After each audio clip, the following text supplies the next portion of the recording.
ఉప్మా చేస్తే ఉప్మా తిని పడుకునేవాళ్ళం. ఒక పెట్రోల్ బంక్లో జాబ్ ఉంది అంటే అక్కడికి వెళ్ళడం జరిగింది. ఫోటోగ్రఫీ నేర్చుకొని ఫోటోగ్రఫీలోకి వెళ్ళాలి అన్న ఒక ఆలోచన ఉండే.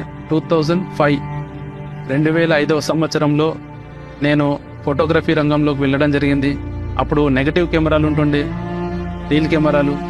సో ఆ కెమెరాల పైన పని నేర్చుకుంటుంటే ఒకరోజు మా ఊర్లో డిజిటల్ ఫోటో కెమెరాతోనే ఒక వెడ్డింగ్ షూట్ జరిగింది. మనము అప్డేట్ అయితేనే ఈ ఫీల్డ్లో నిలబడగలుగుతాము అని చెప్పేసి ఊర్లో స్టూడియో అనేది స్లోగా తగ్గిపోయింది. ఎందుకంటే కాంపిటీషన్.